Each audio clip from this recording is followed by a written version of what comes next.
प्रेम से बोलो सदगुरुदेव महाराज की जय। इस संसार में ऐसा कोई जीव नहीं है जो भय में जीवित ना हो।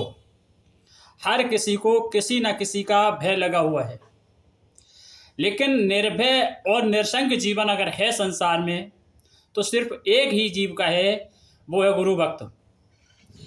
गुरु की आज्ञा वही गुरु की आज्ञा जाए, और कहें कबीरता जीव को तीन लोक डरना है। इस दुनिया की तो बात छोड़ो, संसार में तीनों लोकों में उसे कहीं भी किसी भी प्रकार का भय नहीं है, चाहे वो कोई लोक क्यों ना हो।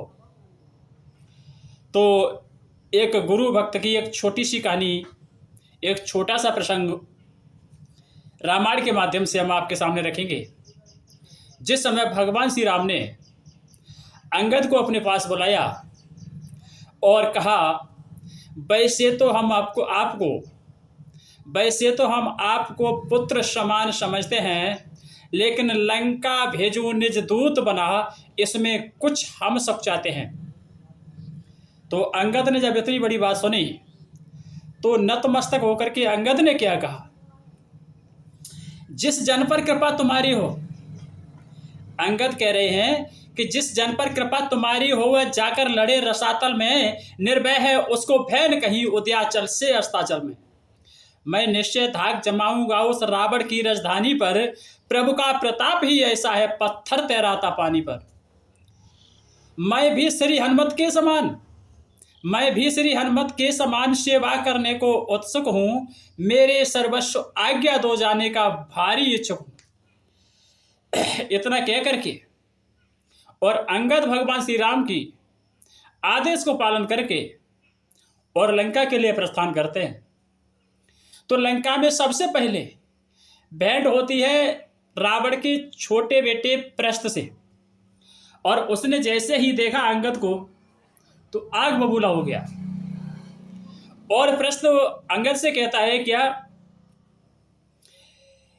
कि हे बानर, तू कौन है, कहां से आया है, और मेरे सामने से गुजर रहा है, तुझे दिखाई नहीं रहा कि मैं तेरे सामने खड़ा हूं, मैं कौन हूं।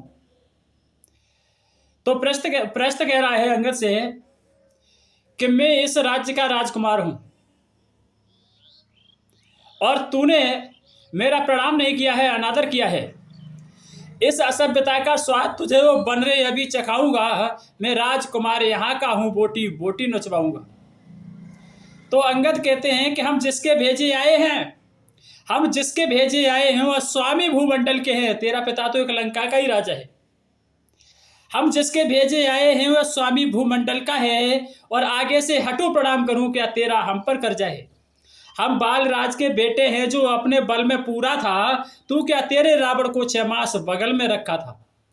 करता है बेढंगी बातें जो दूत राम का है, नादान आंख खोल पहचान मुझे अंगद से आज मुचेटा है। ले आया है पर नारी को भिक्षुक बाबा बन चोरी से, तारीफ तुम्हारी तो जब थी लाते लड़कर से जोरी से।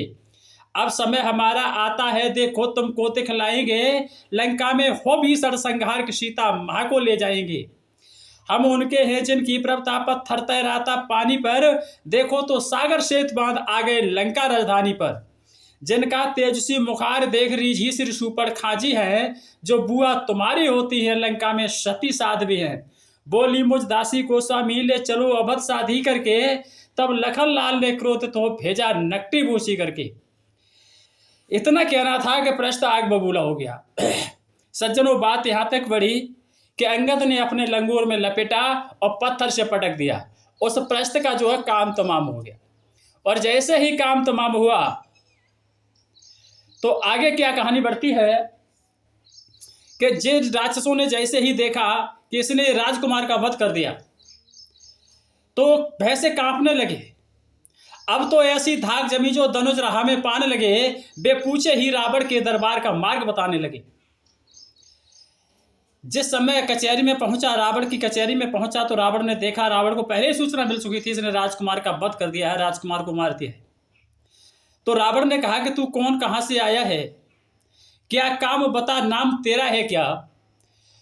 तो अंगद ने कहा कि लीजिए पहले नमस्कार 10 बाल, और दूंगा 4 जवाब में जब है 4 सवाल। ओ राजा महाराजा ध्राज में दास राम रघुवर का हूँ, युवराज देश के चिकंदर का सुत बाल वीर बानर का हूँ। हे पूज पिता के मित्र आप इसलिए कि मिलने आया हूँ, है अवसर योग्य बात कोई जो कहने सुनने आया हूँ।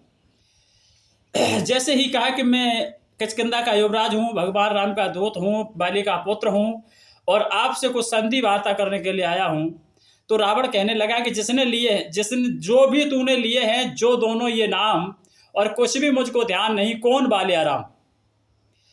तो अंगद ने कहा कोई बात नहीं है, आप बाले और राम को भूल गए तो कोई बात नहीं है। क्यों? उसमें आपका दोष नहीं है। जिस समय बाल काख में बंदी थे उस समय आपको मूर्छा थी। आज बाल को भूल गए तो बड़ी न भूल महोदय की, जिस समय काख में बंदी थे उस समय आपको मूर्छा थी। पर भगनी श्री सुपर खांची को प्रतिदिन 10 बदन देखते हैं, बस यही अचंबा है मुझको श्री राम नाम भी भूलते हैं। अब आ गया ध्यान और राम कौन, या पिछली और कथा कह दूं, ले जाऊं ध्यान जनकपुर में इतिहास स्वयंवर का कह दूं। पुरुषोत्तम है, परमेश्वर है और वो ही तो सर्वेश्वर है। नर बानर की तो गिनती क्या, सुर नर उनके अनुसार है। उनका ही सेवक अंगद है, कर्तव्य चुकाने आया है। इस उल्टी राजसभा के अंदर को सीधी समझाने आया है।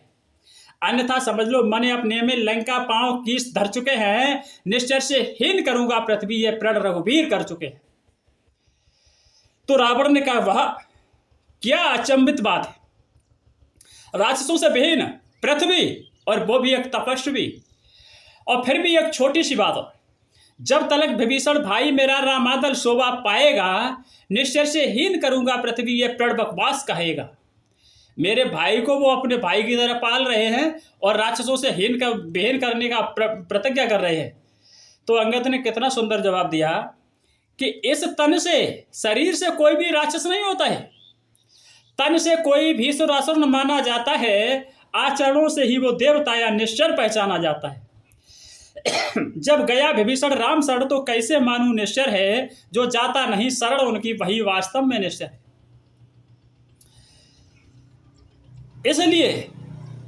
इसलिए आपसे निवेदन है कि आज आप सीता माता को वापस कर, अपने मन को निर्मल कर, अपनी ये हरी भरी लंका को बचा लीजिए, अपने राज्य की सुरक्षा कर लीजिए।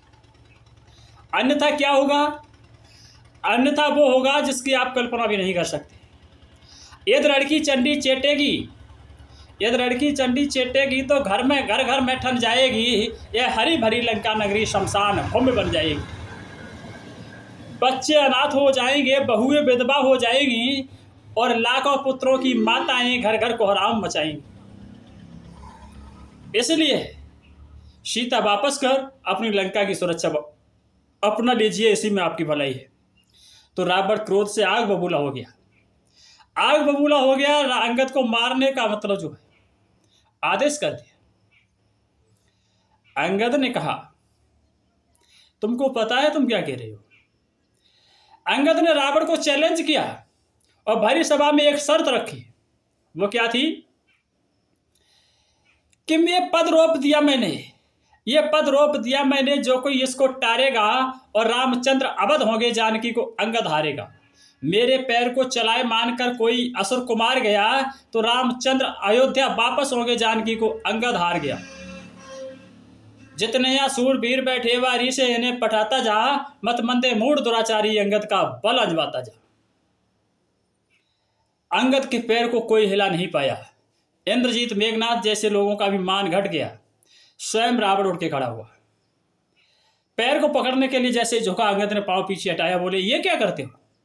ये क्या करते हो? मत मेरे पैर पकड़ रावण हो, मैं माफ नहीं कर सकता हूं, मत मेरे चरणों में पड़ रावण। यदि माफी चाहता है तो मैं सहयोग कर सकता हूं, अब मेरे साथ चलो, उन भगवान श्री राम के चरणों को पकड़ना, मैं आपको माफी दिलवा दूंगा। रावण लज्जित होकर के सिंहासन पर बैठ गया, आग बबूला हो गया। आदेश दिया इसको मतलब जो है गर्दन काट के समुद्र में फेंक दो। अंगद को बहुत गुस्सा आया और गुस्से में आकर के क्या कहता है, रे नारी चोर मूर्ख पापी क्या सन्नपात हो गया तुझे? ले आऊं कोई बड़ा वैद्य जो चंद्रोदय दे खिला तुझे। अभी आंखों से चमत्कार देखा उन बनवासी के किंकर का, मेरे बल से अनुमान लगा उन राघवेंद्र बलसागर का। एक बार से बाल बदाजस ने तू उसका शीश उड़ाता है, मत मंदे मूड दुराचारी नहीं अंगद का बल अंजबाता है। ये सोच धर्म से कर मारे क्रोधा, अग्नि दबाए दबी नहीं, अचले स्वर का अपमान हुआ फिर भी अचला तू चली नहीं। हिल उठी धरा भी एक साथ चकराया मात सभा भर का, गिर गया दशानन धरती पर हिल गया सिंहासन दस्कंदर का। सज्जनों, जैसे ही रावण जमीन पर गिरा उसके मुकुट नीचे गिर गए। 6 तो उसने जल्दी में उठा के सिर पर रख लिए, लेकिन 4 के लिए उसे मौका नहीं मिला। वो अंगद ने उठा करके रामादल को फेंक दिया। उसके बाद अंगद ने एक बात कही रावण से कि लास्ट चांस है आपके लिए, आप अपने लंका की जो रक्षा चाहते हो तो भगवान राम से संधि कर लीजिए, अन्यथा लंका का विनाश निश्चित है। इतिहास गवाह है, इसलिए जब जब नारी का अपमान हुआ है तब तब विनाश हुआ है। चाहे त्रेता युग ले लीजिए, चाहे द्वापर ले लीजिए, चाहे कलयुग ले लीजिए, आज भी नारियों के अपमान में कोई कमी नहीं है। कई शादीशुदाओं के ऊपर लांछन लगाए जा रहे हैं, कई कुंवारी बेटियों के ऊपर लांछन लगाए जा रहे हैं। हर तरह से नारी की इज्जत की धज्जियां उड़ाई जा रही हैं। नारी की इज्जत की धज्जियां उड़ाने वाले कुत्तों कमीनों से मेरी एक छोटी सी रिक्वेस्ट है। आज इस संसार में 1.5 साल की बच्चियों के साथ रेप हो रहा है। ऐसे मतलब जो कुत्तों के बारे में तो आपने कभी कुछ बोला नहीं, और लेकिन माता बहनों की इज्जत की धज्जियां उड़ाने में आप सर्वोपरि मतलब जो सिर पर मोहर बांध करके आगे खड़े हो जाते हैं। सज्जनों, नारी का सम्मान करो। नारी का सम्मान अगर नहीं करोगे तो निश्चित ही महाविनाश के कगार पर आप खड़े हो, इसमें कोई दोहरा नहीं है। यत्र नारी पूजनते तत्र देवता रमनते। जहाँ नारी की पूजा है वहाँ देवताओं का वास है। प्रेम से बोलो सद्गुरुदेव महाराज की जय।